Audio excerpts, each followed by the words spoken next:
Bakit ganito ang buhay?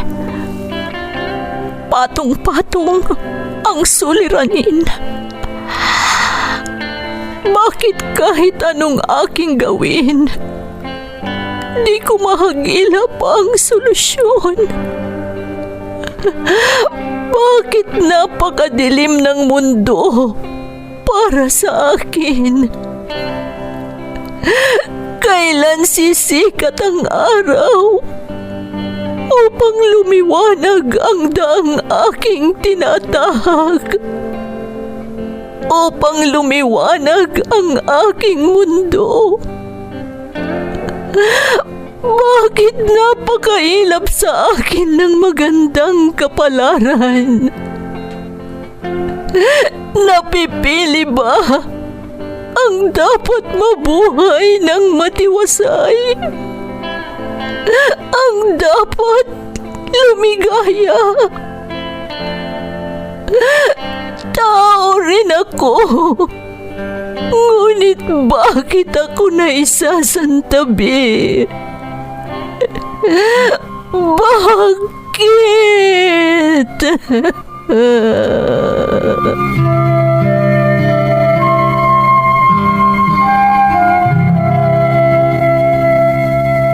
Puno ang mundo ng suliranin. Ang solusyon, umaapaw din. Sa bawat pagpatak ng luha, katumbas nito ay ligaya. Sa tuwing sasapit ang gabi, darating ang bagong umaga. At sa tuwing tayo ay nadarapa, sa ating pagtingala, may malalakas na bisig na handang humatak sa ating muling pagtindig. Bakas ng lumipas.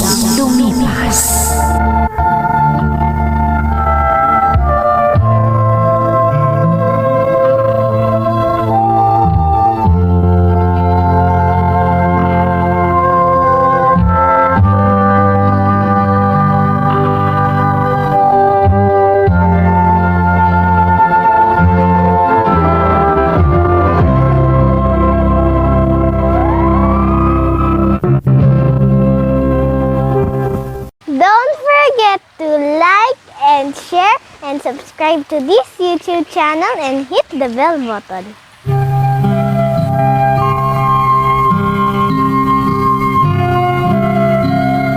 Magandang araw po sa inyong lahat. Ang kwentong bibigyan natin ng buhay ngayon ay hango sa karanasang ipinadala ni Artemio na hindi na inilahad ang kanyang address. Ganito ang nilalaman ng kanyang liham. Dear Ate Emmy, itago niyo na lang ako sa pangalang Artemio. Pasensya na kayo kung hindi ko na inilahad ang kinaroroonan ko. Sa totoo lang ate, lumaki akong nakikinig ng drama sa radyo dahil isa akong probinsyano. Ang mga drama na napapakinggan namin ang tanging umaaliw sa amin, lalo na pag nasa garden kami.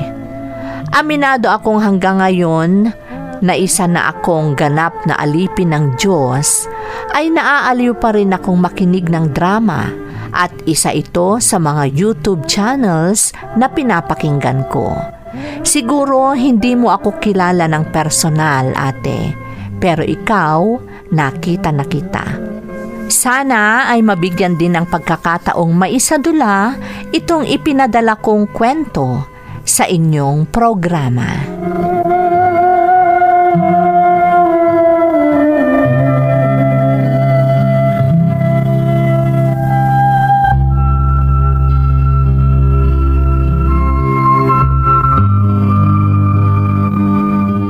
Kung pwede lang, kahit manatili na lang tayong high school, Art. Ano? Nako, hindi pwede. Ayokong maging repeater, ano? Ikaw naman, kapilosopohan na naman ang alam mo. Hindi ganyan ang ibig kong sabihin. Dahil kahit ako, hindi ko gusto maging repeater. Alam mo, Juliet, napakagulo mong kausap. Sabi mo, ayaw mong maging repeater.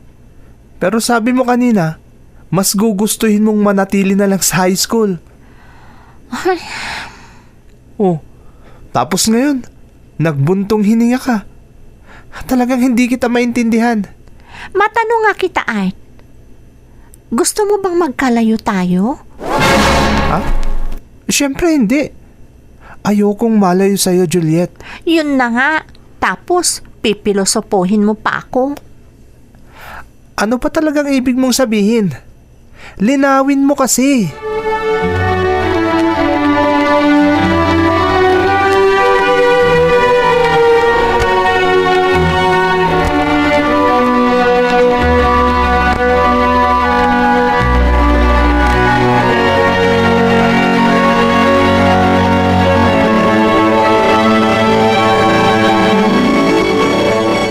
Oh, anong nangyayari sa'yo, Art?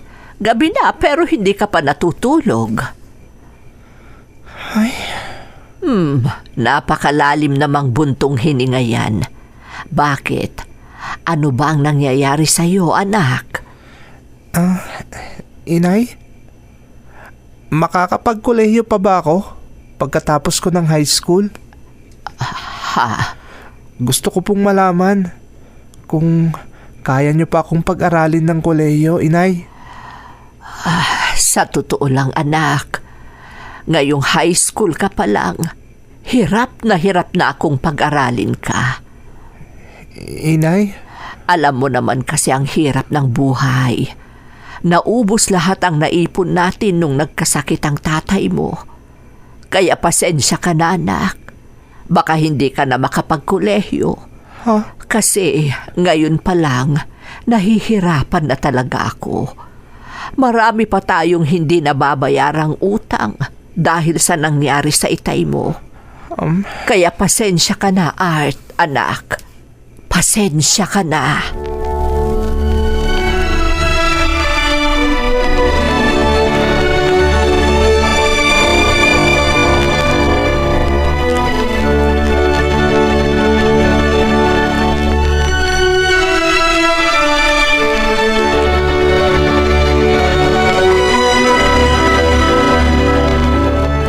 Oh, bakit malungkot ka? Ano bang nangyayari sa'yo? Ngayon ko lang napagtanto, Juliet.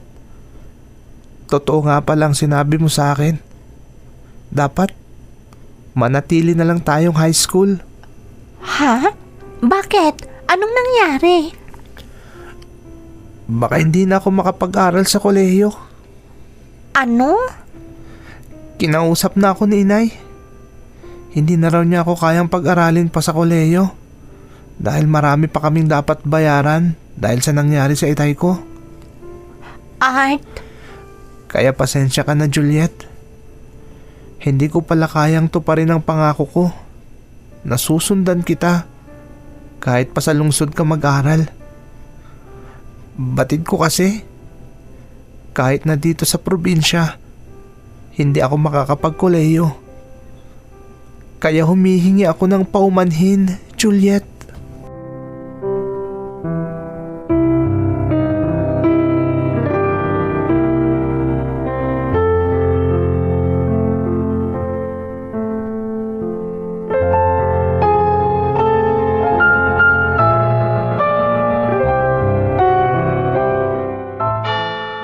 ito na ang huling beses na sabay tayong magsisimba sa gustong-gusto nating simbahan tuwing magkasama tayo ng linggo, Art.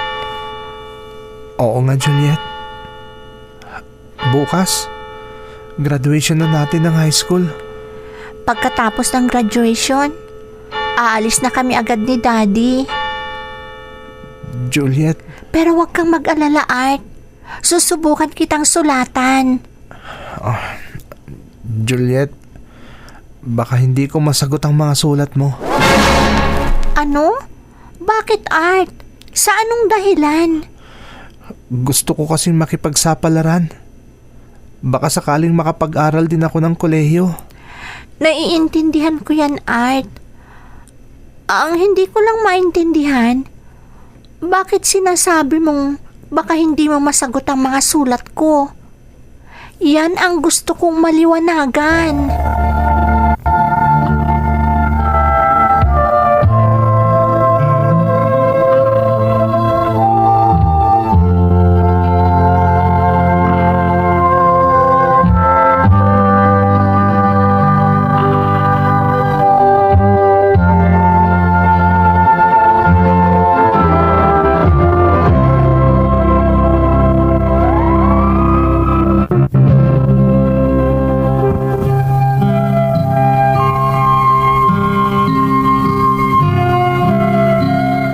Hindi ko maipaliwanag kay Juliet ang sinabi ko sa kanya, Ate Emmy. Sa paghihiwalay ng landas namin, naramdaman kong may sama ng loob siya sa akin. Pero pilit kong binaliwala dahil ayoko munang mag-isip ng kung ano-ano dahil baka sakaling makapagkolehiyo pa rin ako. Sa totoo lang, ate, muntik nang matanim sa isipan kong pinagkakaitan ako ng tadhana dahil kahit ano pa ang gawin ko, hindi ko magawang makapagkolehiyo. Hanggang isang gabi, kinausap ako ng nanay ko.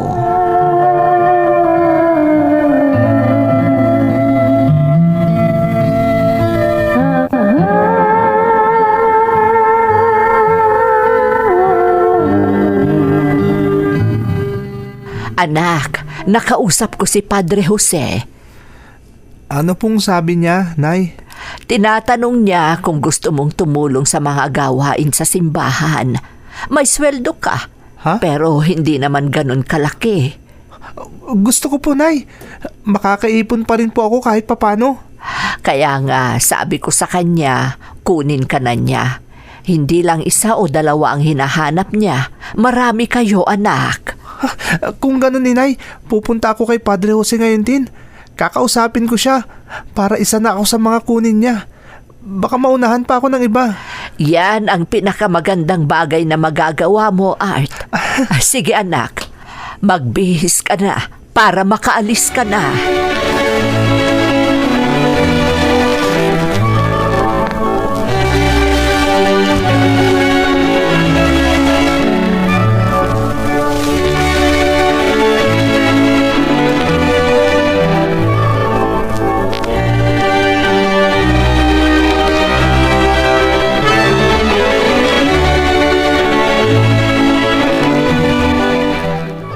Masipag ang anak mo, Celia. Wala akong masabi kay Art.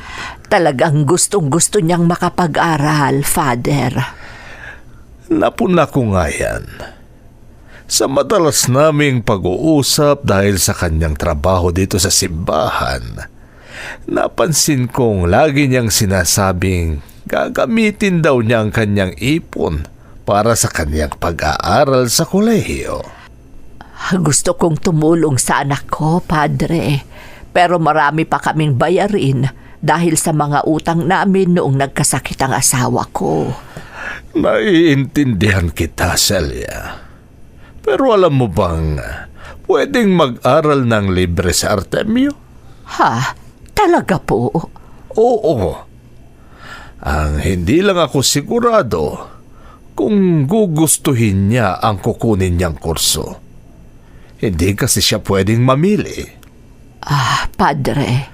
Pero susubukan ko siyang kausapin. At kung sakaling isanggunin niya sa iyo, kayo na ang bahala sa anumang mapag-uusapan niyo. Sige po, Padre. Kausapin niyo po ang anak ko. At sana magustuhan niya ang kurso na kukunin niya kung sakali.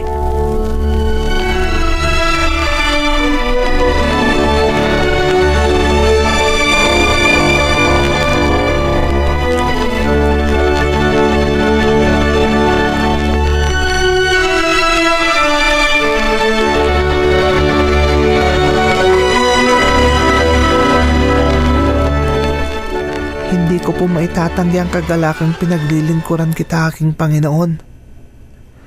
Ako po ay lubos na nasisiyan sa aking ginagawa bilang isang manggagawa dito sa simbahan. Sa totoo lang po, biglang gumaan ang aking pakiramdam at nabura ang lahat ng mga alalahanin ko. Kaya sa dami po ng mga pabor na ito na natatanggap ko ngayon, nangangako po ako, Ama. Handa ko pong ibigay sa inyo ang lahat. Kung ano man po ang plano nyo para sa akin, handa po akong sumunod at hindi po ako susuway. Dahil alam ko pong gagabayan nyo ako, Panginoon ko.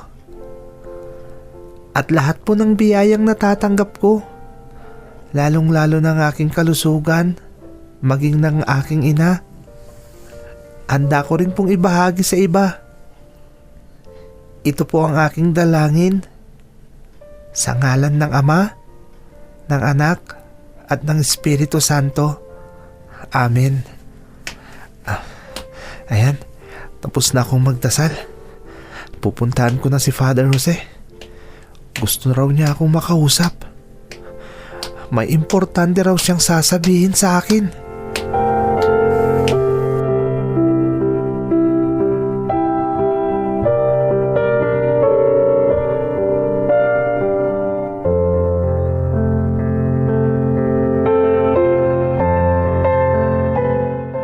Napansin kong malalim ang iniisip mo, anak. Ano bang nangyayari? May problema ka ba? Wala po akong problema, Inay. Kayo po ang iniisip ko. Ha? Bakit mo naman ako iisipin, anak? Inaalala ko po kung paano na kayo kapag wala na ako. Ha? Ano bang sinasabi mo, Artemio? Paano na ako kapag wala ka ng sinasabi mo? Ang ibig kong sabihin, Nay, kapag pumasok na po ako sa seminaryo. Ha? Kinausap ako ni Father Jose, Nay. Pwede po akong mag-aral ng libre. Pero magiging seminarista ako hanggang sa maging isang ganap na pari. Ikaw ba, anak? Gusto mo bang magsilbi sa Diyos? Kung ako ang tatanungin mo, Inay, ang paglilingkod sa Diyos ang pinakamasayang bagay na magagawa ko na sa buhay ko. Art, anak.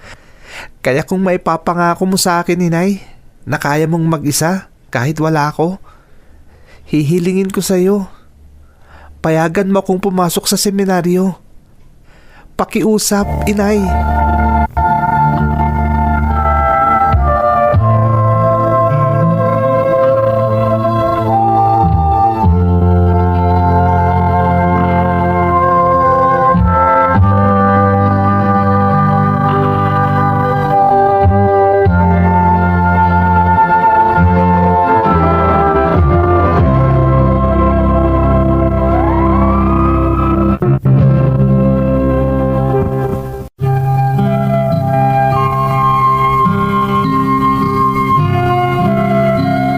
Nang nakausap ko si Father Jose, ang paring nakadestino sa simbahan sa aming lugar, hindi na ako nagdalawang isip na tanggapin ang alok niya sa akin na mag-aral dahil gusto kong maging seminarista, Ate Emmy. Noong nakausap ko ang nanay ko, sinabi niya sa akin na hindi dapat ako mag-alala sa kanya. Pumasok agad ako sa seminaryo, Ate Emmy. Maraming hadlang at tukso sa paglapit ko sa Diyos. Tukso na kung hindi matatag ang iyong pananampalataya, ay madali kang malinlang. Ngunit sa aking matibay na pananampalataya at sa tulong ng lumikha, nalabanan ko ang mga tuksong yun hanggang sa dumating ang panahon na araw na lang ang hinihintay at maoordinahan na ako bilang isang ganap na pari.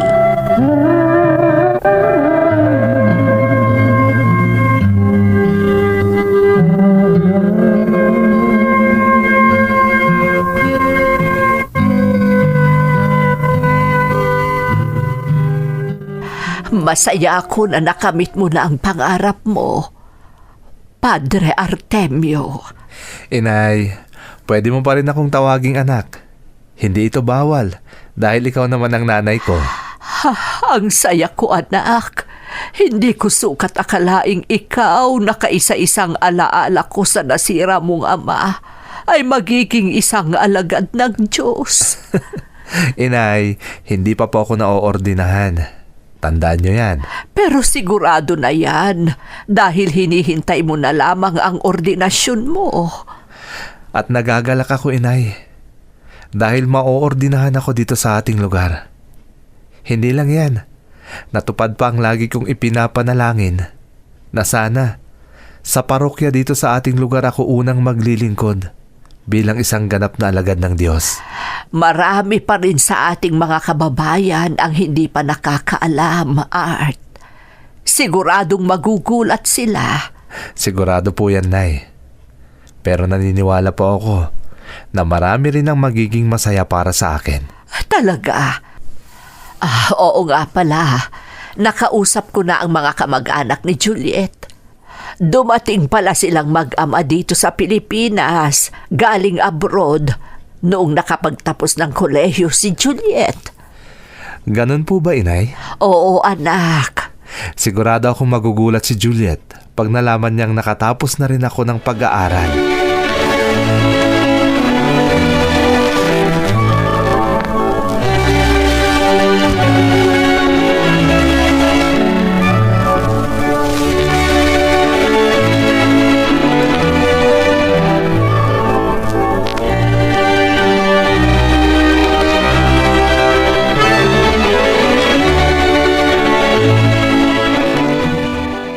Masaya akong makita ka ulit, Juliet, anak.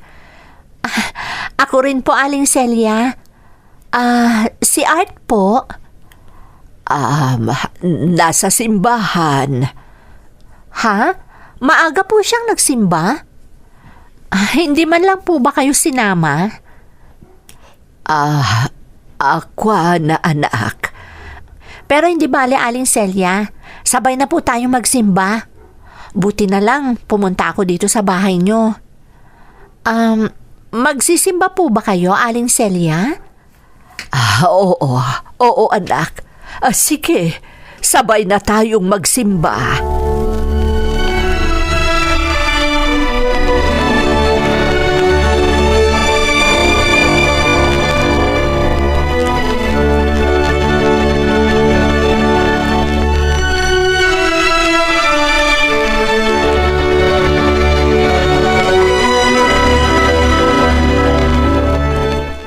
Sapagkat ganun na lamang ang pag-ibig ng Diyos sa sanlibutan.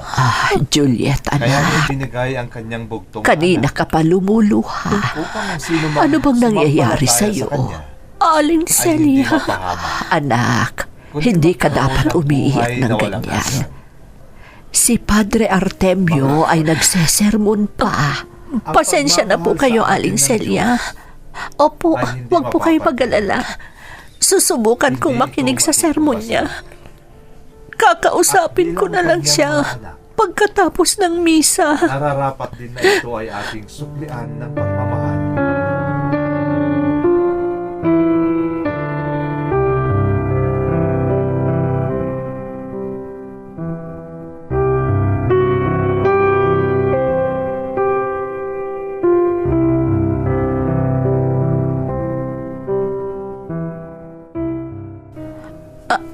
Akala ko, mahal mo ako, Art. Akala ko, kaya mo akong hintayin, gaya ng paghihintay ko sa'yo. Pero hindi pala. Minahal kita, Juliet. At naniniwala kong ramdam mo yon. Hindi ba? Kung talagang minahal mo ko, bakit nagpari ka? Juliet, hindi yan ang tanong. Ang tanong, bakit ngayon lang tayo nagkita ulit? Kung kailan, isa na akong ganap na alagad ng Diyos. Ano? Hindi kita maintindihan. Hindi mo dapat iyakan kung sino ako ngayon. Dapat nga, maging masaya ka para sa akin. Dahil ganap na akong alagad ng Diyos. At higit sa lahat, hindi mo dapat kinu-question ang kinahinatnan ng lahat. Dahil simple lang ang sagot. Ito ang plano ng lumikha para sa akin.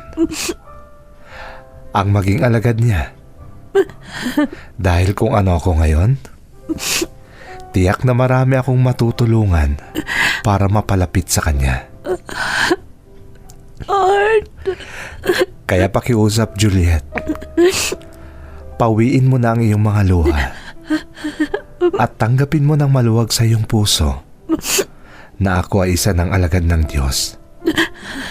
At sa pamamagitan ko, marami ang tatanggap sa lumikha dahil susubukan kong bigyan ng liwanag ang mga taong naliligaw ng landas sa buhay.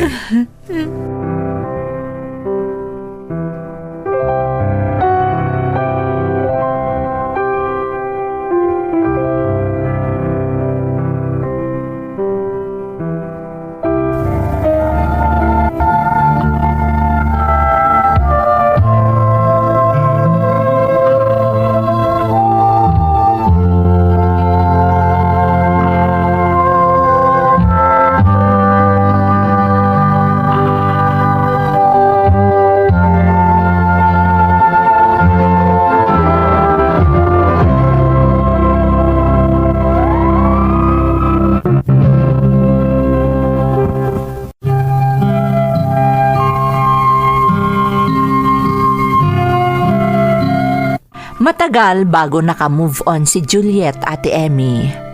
Hindi niya matanggap na ang Diyos ang naging kaagaw niya sa akin. Ngunit dahil sa aking taimtim na panalangin na sana ay maunawaan ni Juliet ang aking desisyon, dumating ang pagkakataon na ipinangako rin niya na siya ay maglilingkod sa simbahan. Marami sa ating mga kababayan ang nagsasabi na kami ay talagang para sa isa't isa dahil pareho kami ng tadhana, ang maglingkod sa lumikha. Ako bilang isang pari na gagabay sa mga naliligaw ng landas at si Juliet na isa na ring ganap na madre. Naniniwala po ako, ate, na walang katapusan ang pagkakaibigan namin ni Juliet dahil pareho kaming masaya na ngayon sa paglilingkod sa lumikha. Ito ang kwento ko na sa tingin ko ay magbibigay inspirasyon sa mga minamahal na tagapakinig. Lubos na gumagalang, Artemio. Artemio, o di kaya'y mas mainam kung Father Artemio na lang. Napakaganda ng iyong kwento. Aminado akong medyo kabado ako sa pagbibigay ng komento ko dahil first time kong magkomento sa kwento ng isang alagad ng Diyos. Pero dahil totoo namang puno ito ng inspirasyon, naniniwala akong magiging inspirasyon din ito para sa mga minamahal nating tagapakinig. Muli, maraming salamat sa pagsasalaysay ng iyong kwento dito sa ating programa. Bakas ng Lumipas. Di mabubura